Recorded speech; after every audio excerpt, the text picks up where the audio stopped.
Hello friends, welcome back to my YouTube channel Gyan Vani. आज इस video में हम लोग कवर करेंगे मोटिवेशन थ्योरीज। देखेंगे कि कितने टाइप की थ्योरीज हैं मोटिवेशन की। So let's start the session. Theories of motivation are the study of understanding what drives a person to work for achieving a particular goal or outcome। देखो, theories of motivation क्या है? बहुत सारी theories हैं motivation की। ठीक है, basically दो तरीके की थ्योरीज है, कंटेंट एंड प्रोसेस। ठीक है, तो थ्योरीज ऑफ मोटिवेशन ये बताती है कि ऐसी क्या चीज़ है जो इंसान को पुश करती है, प्रेरित करती है अपने गोल्स को अचीव करने के लिए। तो ये दो हिस्सों में बांटी गई है, that is content and next है प्रोसेस। कंटेंट को हम नीड थ्योरी भी बोलते हैं। कंटेंट और need motivation theories and process motivation theories. तो उसको डिटेल में देखते हैं हम लोग। सो कंटेंट थ्योरीज क्या होती है? इसको हम नीड थ्योरी भी बोलते हैं। तो content motivation theories are the motivation theories that concentrate on what motivate people. लोगों को क्या चीज प्रेरित करती है, क्या मोटिवेट करती है, ठीक है, उनके पर्टिकुलर गोल को अचीव करने के लिए, नीड्स को अकम्प्लिश करने के लिए। सो बेसिकली इसमें चार तरीके की थ्योरीज बताई गई है। फर्स्ट है मैस्लोज नीड हायरार्की, सेकंड है एल्डर और ERG theory, McClelland achievement motivation and Herzberg two factor theory. ठीक है, तो इससे यही समझ में आ रहा है कि इट फोकस ऑन व्हाट, ठीक है, क्या मोटिवेट करता है लोगों को, क्या चीज प्रेरित करती है अपने नीड्स को अचीव करने के लिए, अपने गोल्स को अचीव करने के लिए।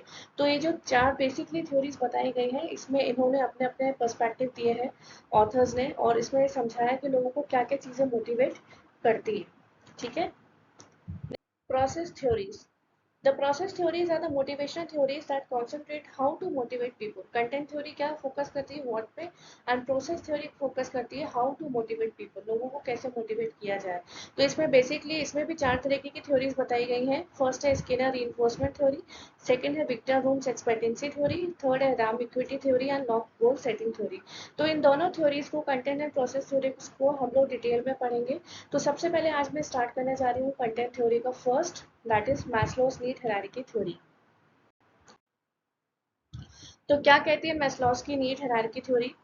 Abraham Maslow introduced his concept of the hierarchy of needs in 1943 paper, A Theory of Human Motivation, that is published in Psychological Review, and later he further elaborated on the theory in 1954 motivation and personality. देखो, सबसे पहले इस theory को जो लेके आए थे वो थे अब्राहम मैस्लो, जिन्होंने अपना ये कॉन्सेप्ट बताया था किसमें, 1943 की एक बुक में उन्होंने बताया था, थ्योरी ऑफ ह्यूमन मोटिवेशन।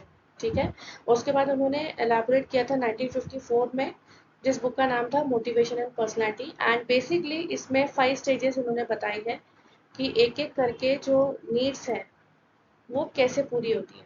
ठीक है, तो सबसे पहला जो स्टेज है वो है फिजियोलॉजिकल नीड्स, सेकंड है सेफ्टी नीड्स, थर्ड है लव एंड बिलोंगिंग, फोर्थ है एस्टीम एंड फिफ्थ है self actualization. The hierarchy includes the following levels from base to the top. तो जैसा कि मैंने अभी बोला, जो बेस में सबसे पहला जो थ्योरी नीड्स आती है वो क्या है? Physiological needs. इंसान की सबसे पहले जो नीड्स होती है फिजियोलॉजिकल नीड्स होती है। ठीक है, that is basic needs for survival such as food, water, shelter and sleep. Second है सेफ्टी नीड्स। इंसान अपनी सेफ्टी के बारे में सोचेगा, जब फर्स्ट पूरी हो जाएगी देन ही moves to the next, that is protection from element, security, order, law, stability and freedom from fear. Third है लव एंड बिलोंगिंगनेस। ठीक है, दैट इज, इसको हम सोशल नीड्स भी कहते हैं। It includes friendship, family, intimacy and connection with others. Then next है esteem needs, जहाँ पे उसे रिस्पेक्ट, रिकॉग्निशन की ज़रूरत होती है, अकम्पलिशमेंट की ज़रूरत होती है। एंड लास्ट है self actualization needs, that is the desire to become the most that one can be, self fulfilment. जब पर्टिकुलर इंसान को अपना सेल्फ पोटेंशियल समझ में आने लग जाता है, सेल्फ एक्चुअलाइजेशन उसको होता है, ठीक है, उसकी जो ग्रोथ होती है। तो ये सारी नीड्स हैं, एक एक करके हम लोग उसको अब डिटेल में पढ़ने वाले हैं। फर्स्ट क्या आता है? Basic physiological needs. So these needs are basic for the survival of human and include hunger, thirst, shelter, sleep। देखो, सबसे पहले इंसान क्या वो सोचता है कि उसकी जो बेसिक नीड है वो पूरी हो। ठीक है, आगे की नीड्स तो वो स्टेप बाय स्टेप पूरी करेगा ही, लेकिन सबसे पहले वो क्या सोचता है, उसकी बेसिक नीड पूरी होनी चाहिए। ठीक है, that is hunger, thirst, shelter, रहने के लिए, खाने के लिए, पीने के लिए, सोने के लिए, जो उसकी जो बेसिक दिनचर्या की जो नीड्स है वो उसकी पूरी होनी चाहिए। So these needs form the base of hierarchy and have highest strength in the terms of motivation. ठीक है, तो salary and other monetary incentives are the basic physiological needs in the context of organisation needs. जब ये basic needs पूरी हो जाती है, ठीक है, इंसान की ज़रूरतों की सबसे पहली जो नीड होती है वो क्या होती है, मैस्लोस ने बोला था फिजियोलॉजिकल नीड्स, जहाँ उसे ये ज़रूरत है किसकी, वो अपनी जो अरेंजमेंट है, अपनी व्यवस्था कैसे बनाएगा कि सबसे पहले उसकी हंगर की, थर्स्ट की, स्लीप की, इन सारी चीज़ बेसिक नीड्स पूरी करना उसे बहुत ज़रूरी होता है। ठीक है, उसके बाद वो बढ़ता है नेक्स्ट लेवल पे, दैट इज सेफ्टी और सिक्योरिटी नीड्स। अब जब उसकी जो बेसिक नीड है वो पूरी हो गई, ठीक है, उसे पता है कि ये ज़रूरतें मेरी पूरी है, उसके बाद वो सेकंड नीड की तरफ बढ़ता है कि ये चीज़ें भी मुझे मिलनी चाहिए। That is after satisfying the basic physiological needs and individual things about safety from future uncertainties and other threats. ठीक है, अब इंसान क्या सोचता है कि एक नीड जो हमारी बेसिक जो नीड्स है वो पूरी हो गई है, अब नेक्स्ट लेवल पर मैं बढ़ूंगा कि भाई मुझे फ्यूचर अनसर्टेनिटीज के बारे में भी तो सोचना है, ठीक है, आगे कुछ भी हो सकता है मेरे साथ। So safety and security needs aim to ensure that person will be able to meet physiological needs or not only in present but also in future। ठीक है, अब प्रेजेंट में तो उसे फिजियोलॉजिकल नीड्स की जरूरत है, वो पूरी हो रही है, लेकिन फ्यूचर में भी तो ये चीजें उसके लिए चाहिए कि नहीं चाहिए। ठीक है, आगे आने वाले टाइम में अनसर्टेनिटीज कभी भी आ सकती है, ठीक है, उसका कोई वो नहीं है। So it includes motivators like benefit of insurance, pension plans, job security. ठीक है, जो पर्टिकुलर वो जॉब कर रहा है उसकी सिक्योरिटी, पेंशन प्लान्स क्या होंगे उसके, इंश्योरेंस, हेल्थ इंश्योरेंस लोग करवा के रखते हैं।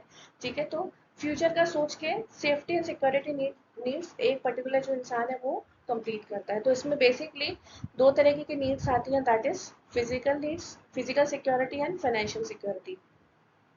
सो it include security against death, injury, illness and other bodily threats. And financially क्या होता है, it include security of job and congenial working conditions. तो फ्यूचर का सोच के जब एक पर्टिकुलर इंसान अपनी नीड्स को पूरी करता है, ठीक है, उसकी सेफ्टी के बारे में सोचता है, उसके सिक्योरिटी के बारे में सोचता है कि भविष्य में मेरे साथ कुछ घटना घटे, उसके लिए मैं उन चीज़ों का पहले से ही प्लान करके चलूँ, इंश्योरेंस करवाऊँ, ठीक है, पेंशन क्या होगी, जॉब सिक्योरिटी है नहीं, ये सारी चीज़ें उसकी नीड्स में आती है। तो जब ये नीड्स उसकी पूरी हो जाती हैं तो बढ़ता है वो इंसान थर्ड स्टेज पे, दैट इज सोशल और अफिलिएशन ऑफ बिलोंगिंग नीड्स। ठीक है, अब उसे समाज में रहना है, लोगों के बीच में रहना है, इंसान अपनी बेसिक नीड्स पूरी कर ले, सेफ्टी के बारे में भी सोच के चले। ठीक है, सेफ्टी नीड्स भी जब उसकी पूरी हो जाए उसके बाद वो क्या सोचेगा, जिस सोसाइटी में उसे रहना है, जिन लोगों के बीच में रहना है, उसकी भी उन्हें ज़रूरत है। ठीक है, so when physiological and safety needs are satisfied, social needs are important. So these include need for love, friendship, affection and social interaction. ठीक है, लोगों के बीच में रहना, सोशल इंटरेक्शन करना लोगों के साथ।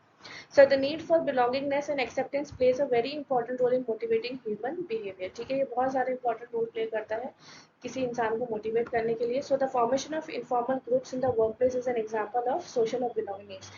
देखो कोई इंसान होता है ना कि कहीं भी जॉब पे जा रहा है, ठीक है, उसकी जो बेसिक नीड्स है, फिजियोलॉजिकल नीड्स है, सेफ्टी सिक्योरिटी नीड्स है, सब कंप्लीट हो जाती है, नीड्स फुलफिल हो जाती है, तो वो सोचता है कि अब मुझे इसी सोसाइटी में रहना है, तो लोगों के साथ भी मेरा सोशल इंटरेक्शन होना बहुत ज़रूरी है। ठीक है, इंसान अकेला रह के कुछ नहीं कर सकता, जब वो लोगों से उठेगा, बैठेगा, मिलेगा, बातचीत करेगा, तब उसे समझ में आएगा।